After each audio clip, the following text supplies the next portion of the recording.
Wah, jangan. Aku tak layak. Aku tak mampu. Alasannya 1001. Dan dengan baik ya. Ya ampun, saya bilang kenapa dia marah-marah?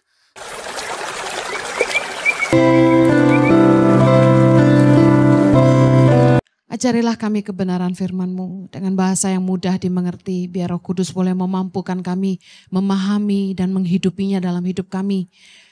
Ajar kami Tuhan, kebenaran firman-Mu. Tolong hamba-Mu karena sungguh tanpa Engkau hamba tidak mampu menyerahkan setiap menit-menit ke depan ke dalam pimpinan Roh Kudus penuhnya.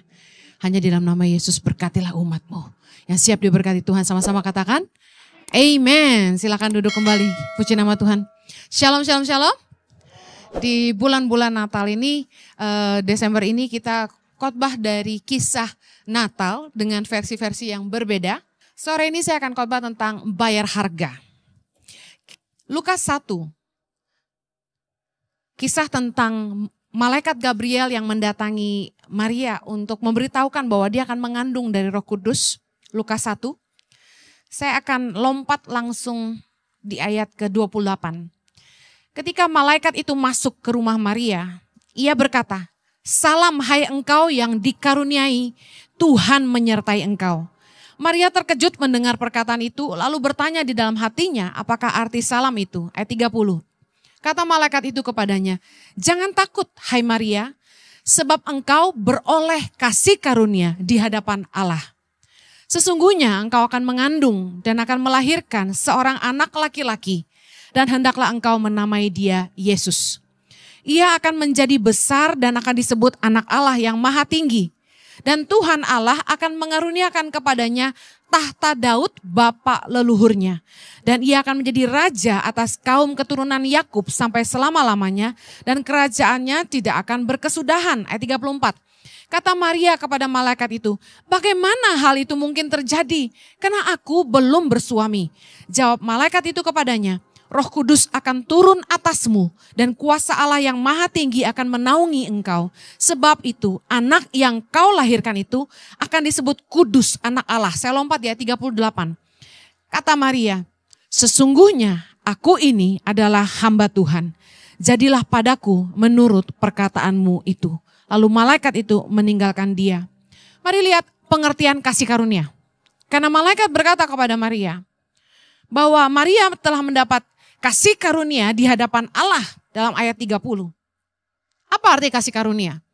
Kasih karunia adalah kekuatan atau kemampuan dari Tuhan untuk menanggung penderitaan atau menghadapi ujian dalam menjalani panggilan Tuhan. Kasih karunia adalah kemampuan atau kekuatan dari Tuhan untuk menanggung penderitaan dalam menghadapi ujian dan menjalani panggilan Tuhan. Kalau Anda dapat kasih karunia Tuhan, artinya bukan berarti hidupmu serba mudah. Kalau kita tuh mendapat kasih karunia Tuhan, artinya ada kemampuan dari Tuhan saat kita menghadapi badai persoalan. Ada kemampuan, ada kekuatan dari Tuhan ketika kita harus menghadapi ujian dalam hidup kita. Ketika ada kasih karunia Tuhan, kita mampu menjalani panggilan Tuhan di hidup kita. Anda harus tahu bahwa dalam kisah ini, Maria di posisi yang sebenarnya dia bisa menolak. Saya mau tanya sama Anda, apakah menurut Anda Maria punya pilihan untuk menolak ketika malaikat sampaikan berita itu? What do you think? Punya enggak? Punya. Malaikat memberitahukan rencana Tuhan dalam hidup Maria. Tapi kalau Anda jadi Maria, dengar baik. Berita yang disampaikan malaikat itu mungkin bagi Anda, wow, keren. Maria dipilih Tuhan, luar biasa, dahsyat, besar kasih karunia Tuhan, puji Tuhan. No. Bayangin, Maria terancam akan diceraikan tunangannya. Tidak hanya itu, patah satu tumbuh 1000 kata orang. Maria terancam akan dirajam batu sampai mati oleh bangsa Yahudi. Karena menurut adat orang Yahudi, ketahuan hamil di luar nikah, mati. Perempuan kedapatan berbuat zina, apa yang dilakukan? Akan dirajam batu. Bayangin ini hamil di luar nikah, terancam mati. Menurut Anda, berita dari malaikat itu kabar sukacita atau berat? Berat. Siap gak terima tanggung jawab? Jemaat aja deh. Diajak komsel. Belum tentu mau. Kenapa? Berat. Beratnya kenapa? Aduh, gimana kalau sibuk? Gimana kalau gak bisa hadir? Gak ada tanggung jawabnya padahal. Tinggal masuk Zoom, keluar. Betul gak? Masuk Zoom, matiin kamera, makan Indomie. Gak kelihatan.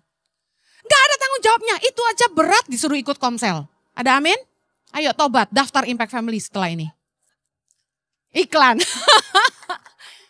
Kemudian, dari member komsel, dilihat ada yang berpotensi jadi pemimpin komsel di Impact Family.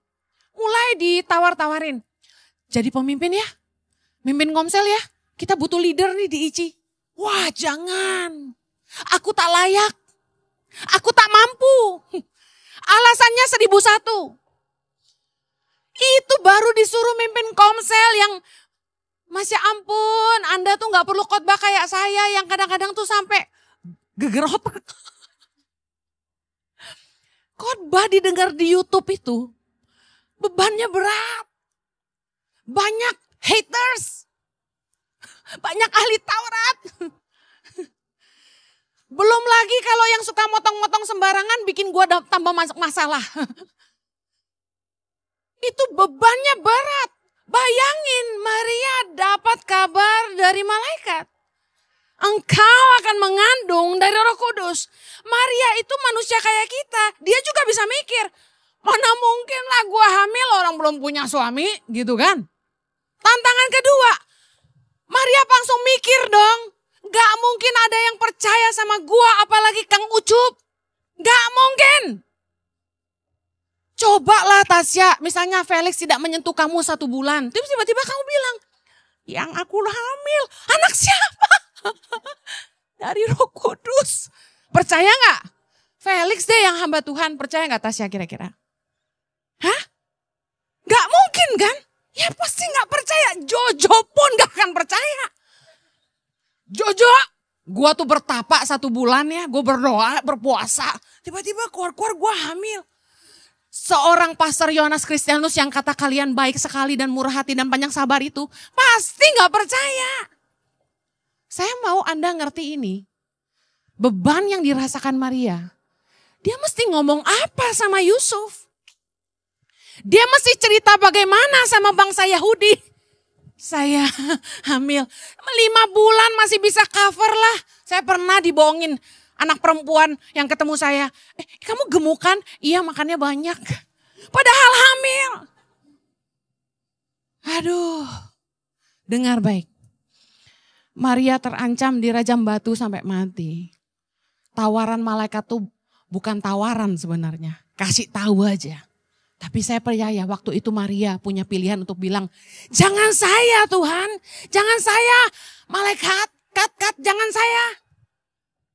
Dia aja. Tuh, sepupuku Elizabeth. Dia juga butuh. Dia pengen mengandung, dia aja. Suaminya imam, dia aja. Bukankah kita juga gitu? Kalau dipanggil Tuhan mengerjakan sesuatu yang berat, kita bilang apa? Tuhan, ini aku utuslah dia. Saya punya teman baik. Namanya Devi. Dia jualan bakmi. Dulu tinggal di Sydney, sekarang pindah di Gold Coast. Namanya Sokul, Sorga Kuliner. Dia jualan bakmi dan hasil jualan bakmi itu dia sumbangkan buat Tangan Pengharapan. Dia bilang, Hen gak apa-apa ya cuma dikit-dikit, ini gua usaha sendiri. Dia sampai belajar bikin bakmi sendiri. Dari tepung, bayangin. Bakminya hauce. Sayang gak dijual di sini. Teman saya bilang apa sama saya? Dia bilang gini,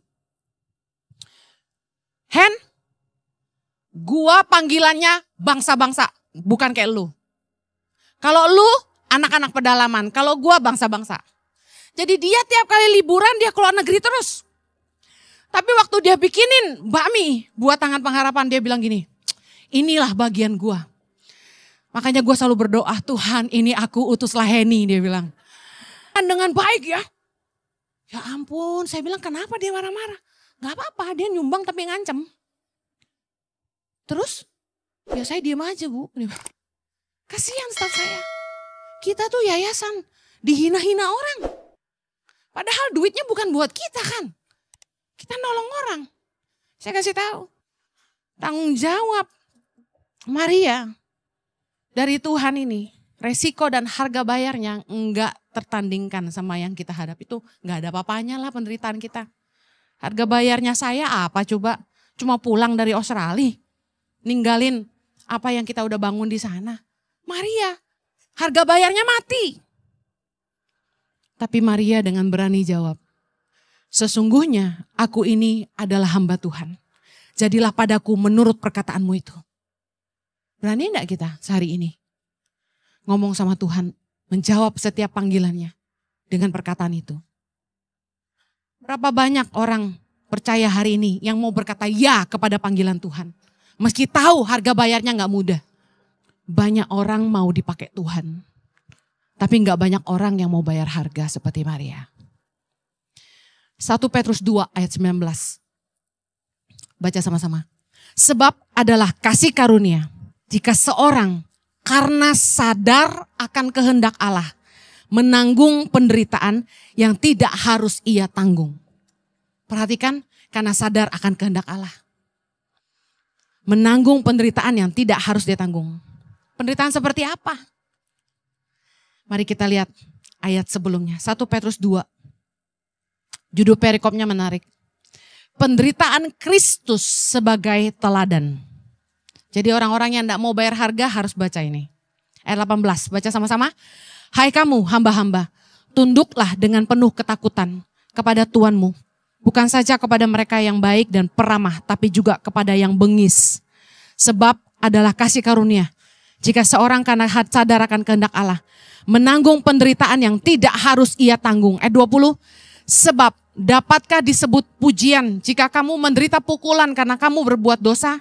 Tapi jika kamu berbuat baik dan karena itu kamu harus menderita, maka itu adalah kasih karunia pada Allah. Ayat 21, sebab untuk itulah kamu dipanggil.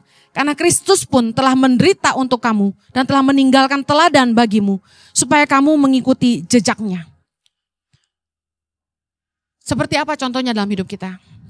Udah berbuat baik tapi masih menderita. Udah bener pun masih disalah-salahin. Udah jujur pun masih gak dipercaya. Pernah ngalamin itu? Udah ngasih yang terbaik pun tidak dihargai. Udah nolong pun masih disalah mengerti. Udah baik sama pasangan, tapi tetap pasangan kita gak setia. Udah kerja keras buat istri dan anak, tapi tidak dihargai. Udah berbakti sama orang tua, tapi orang tua banyak nuntut, gak tahu bersyukur. Udah kerja sungguh-sungguh, tapi atasan selalu bersikap gak baik dan gak pernah memberi apresiasi. Dengar. Dikatakan firman Tuhan, jika kamu berbuat baik dan karena itu kamu harus menderita, maka itu adalah kasih karunia Allah. Kalau kamu salah lalu kamu dihukum, itu memang sewajarnya. Tapi kalau kita udah benar masih disalah-salahin, udah jujur masih tidak dipercaya, saya kasih tahu, di situ ada kasih karunia Allah. Orang Kristen tuh harus mau bayar harga. Seperti Kristus yang mau menderita buat kita.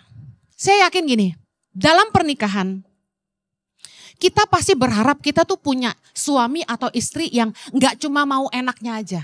Amin. Tapi punya pasangan yang mau diajak susah. Tetap setia sama kita, bisa terima kita dalam keadaan baik maupun buruk. Saat kita susah, terpuruk, bangkrut, sakit. Dulu saya pernah khotbah bilang gini, saya dulu pernah tidak merasa dicintai suami saya. Sampai saya khawatir banget. Gimana ya kalau suatu hari saya sakit? Gimana ya kalau suatu hari tuh saya gak bisa apa-apa lagi? Apakah Jojo tuh masih mau sama saya gitu? Saking perjalanan hidup kami, kayaknya tuh dia gak suka perempuan yang tidak bisa apa-apa gitu loh.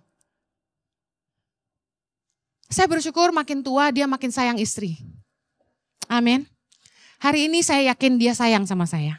Puji Tuhan.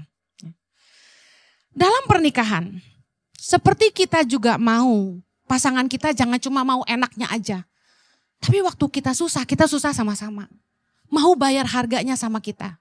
Jangan cuma mau terima enaknya. Ikut Tuhan juga sama. Jangan hanya mau berkatnya, tapi kita juga harus mau bayar harganya. Amin.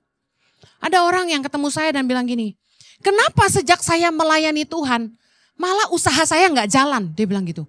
Saya bilang sama dia, yang ngomong sama saya ini bukan cuma kamu, udah banyak. Dan saya kasih tahu kamu, jangan ditipu iblis. Iblis pengen kamu mempercayai pemikiran itu.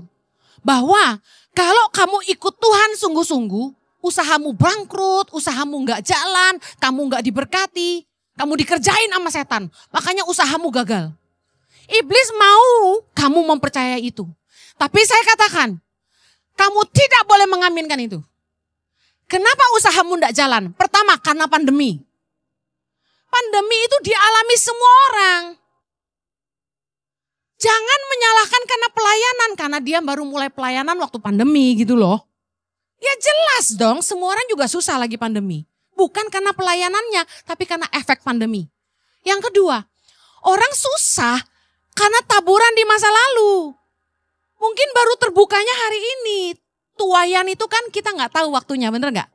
Kita nabur, tuainya kapan kita nggak tahu. Mungkin ini taburan di masa lalu.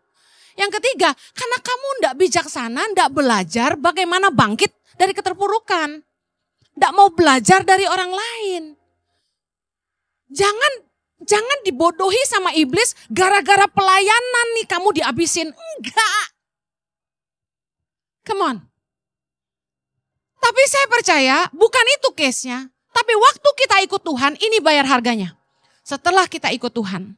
Kalau dulu kita dagang gak jujur, bayar harganya adalah kita mau jujur. Kalau dulu kita hidup dalam dosa, bayar harganya hari ini adalah kita dijauhin sama teman-teman kita. Mungkin kita kehilangan teman-teman kita.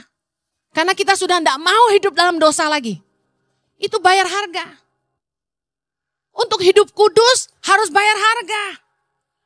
Untuk hidup dalam kebenaran pasti ada bayar harganya. Tapi sifat kebanyakan orang mau enaknya aja. Gak mau susahnya.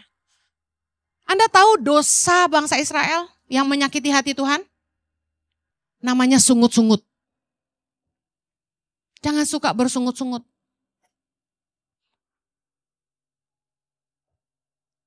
Kita kalau minta Tuhan memberkati, jangan sampai kita selalu menyakiti.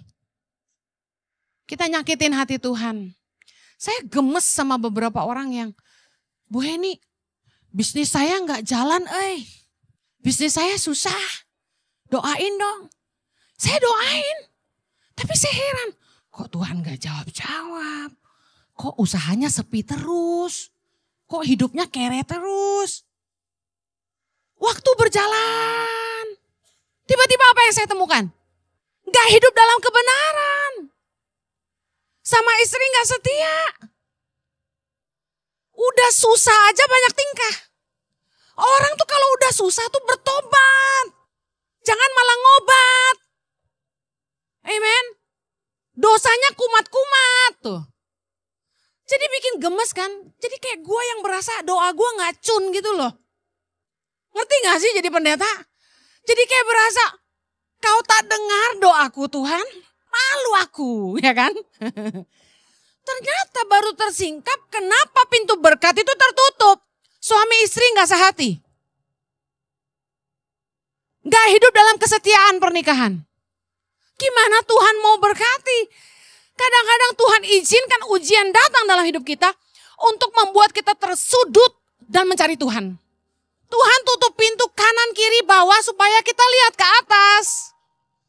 Udah pintu yang terbuka cuma ke atas saja kita masih malas cari Tuhan. Masih gak mau pelayanan. Mau diberkati tapi gak mau bayar harga. Saya kasih tahu. Banyak anak muda mau kaya tapi gak mau susah. Modalin saya ini dong, modalin saya itu. Mau kerja tapi harus diantarin sopir. Apaan tuh? Gaji UMR. Ongkos berapa? Sehari naik Grab 250.000, 300.000. Kalilah 25 hari. Habislah gajimu. Mau susah, baru mau kaya. Jangan mau kaya nggak mau susah. Pepatah aja berkata, berakit-rakit ke hulu, berenang-renang ke tepian. Yang artinya, bersakit-sakit dahulu, bersenang-senang kemudian. Ini orang tua jangan suka manjain anak. Gue gemes lihat anak muda zaman sekarang. Kerja tuh jangan dianterin. Suruh bawa motor, nggak bisa naik Gojek. Masa naik mobil? Ongkos mau berapa duit? Harus mau bayar harga, amen? Kecuali Anda orang kaya, ya udah, nggak usah anakmu kerja. Tapi kalau kamu sadar anakmu nggak bisa ngandelin kamu sampai lama-lamanya, biarkan dia bayar harga. Suruh kerja dari bawah, amin? Saya suruh anak-anak saya cari kerja kamu. Mulai tahun depan kamu udah kerja berdua. Nggak ada di rumah main game, kerja. Jangan mau enak aja. Apaan? Nggak ada anak mamaan, kerja. Amen? Saya enggak mau anak-anak saya susah. Karena sayang mereka. Kalau Anda sayang anak-anak Anda, izinkan mereka bayar harga dari muda. Orang tuh bisa sukses umur 40 karena dia mulainya sangat muda. Saya kerja dari umur 18. Anda mau kerja umur berapa? Mana bisa naik menara doa terus besok lu kaya. Gue juga mau kalau bisa. Bisa nggak kira-kira? Ya harus berusaha toh. Saya cari dana tangan pengharapan kayak orang gak tahu malu, tahu nggak? Saya tuh bawa koper kanan kiri. Yang ngejemput saya mau salaman sampai gak bisa karena saya pegang koper 2. Dalam hati gue, pegangin dong. Saya gak malu. Angkat-angkat kaos di mimbar. Bapak Ibu dengan beli kaos ini Anda ngasih makan 5.000 anak waktu itu. Sekarang udah 8.700 anak. Di 110 titik di seluruh Indonesia. Amin. Haleluya. Bu Heni enak sekarang hidupnya. Lu ngomong gampang tuh mak gue duduk di situ tanyain tuh. Mama saya nih yang ngatain saya kayak orang gila. Nih anak yang gila dipakai Tuhan mama.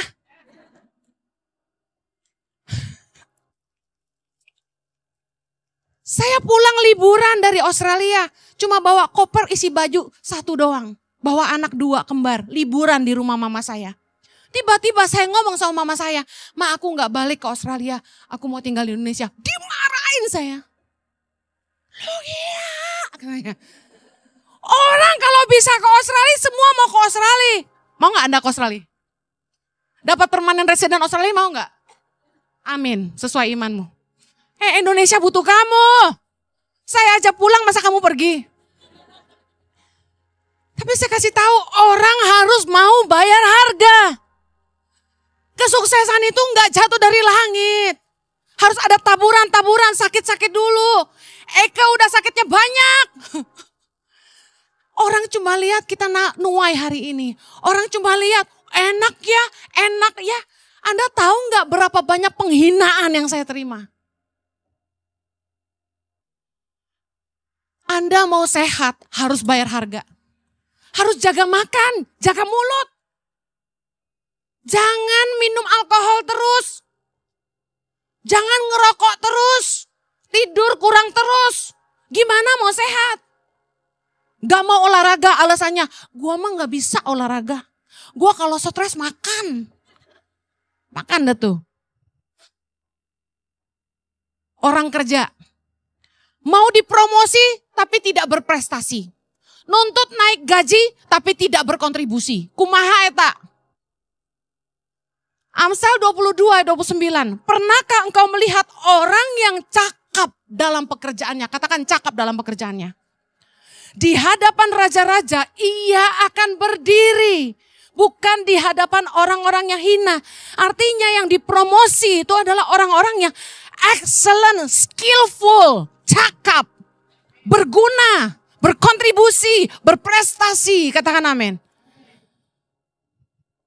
1 Petrus 2:20 tadi bilang gini, sebab dapatkah disebut pujian jika kamu menderita pukulan karena kamu berbuat dosa. Jadi setiap pagi Senin sampai Jumat, Pak Jojo dan staf YTP dan Ici itu meeting doa pagi di Zoom. Saya tidak ikutan, saya cuma dengerin dari jauh. Saya perhatikan seringkali suami saya marah sama staf. Nah mereka curcol sama saya. Kok Jojo marah-marah Ci hari ini? Marahin aku. Pastor Jojo marahin saya, Pak Jojo marahin saya Bu, gini-gini. Curcolnya ke aku, mesti. Nah, saya bilang gini, sorry ya. Saya kan juga ikut mendengarkan tuh Zoom kalian. Pantes aja suamiku darah tinggi. Kaliannya kelewatan sih. Sudah gak excellent, bikin salah terus, gak teliti, males. Jadi bos gimana gak marah? Firman Tuhan bilang, dapatkah disebut pujian jika kamu menderita pukulan karena kamu berbuat dosa? Kalau usahamu bangkrut karena kamu salah mengelola, ya wajar toh. Kasih karunia itu adalah gini, kamu sudah lakukan yang terbaik. Tapi ada harga yang kamu harus bayar.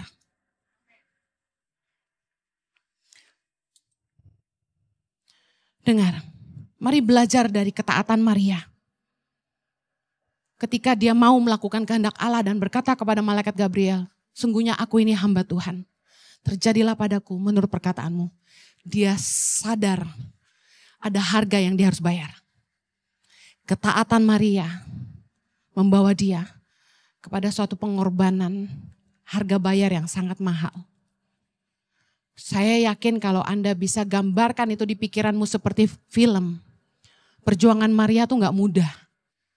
Udah harus hamil, bukan atas kehendaknya sendiri, tapi kehendak Allah. Harus lari dari kejaran Herodes. Lalu lahirinya di kandang domba lagi. Baru ngelahirin, lari lagi. Dengar, gak mudah hidupnya. Penuh penolakan, penuh ancaman. Tapi Maria mau taat dan dia mau bayar harganya. Hari ini saya tidak tahu apa yang Tuhan mau dari hidupmu. Tapi maukah Anda bayar harga? Karena jadi orang Kristen kita punya keteladanan Kristus yang mau menderita buat kita. Amin. Yuk pejamkan matamu. Tuhan tolong kami. Supaya kami ini gak jadi Kristen cemen yang cuma mau enaknya doang. Kristen yang bermental lemah. Kami hanya mau menikmati berkat, tapi kami gak mau taat. Ajar kami Tuhan, kami mau jadi orang Kristen yang mau bayar harga. Tahu bahwa mengikut Kristus itu kami harus menyangkal diri, pikul salib dan ikut Yesus. Terima kasih Kristus karena Engkau memberikan keteladanan bagi kami di dalam penderitaanmu.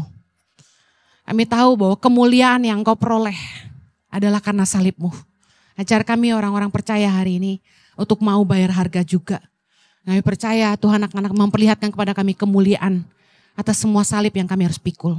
Terima kasih Tuhan. Hamba-Mu berdoa, nyatakanlah kasih karunia-Mu di dalam diri setiap kami.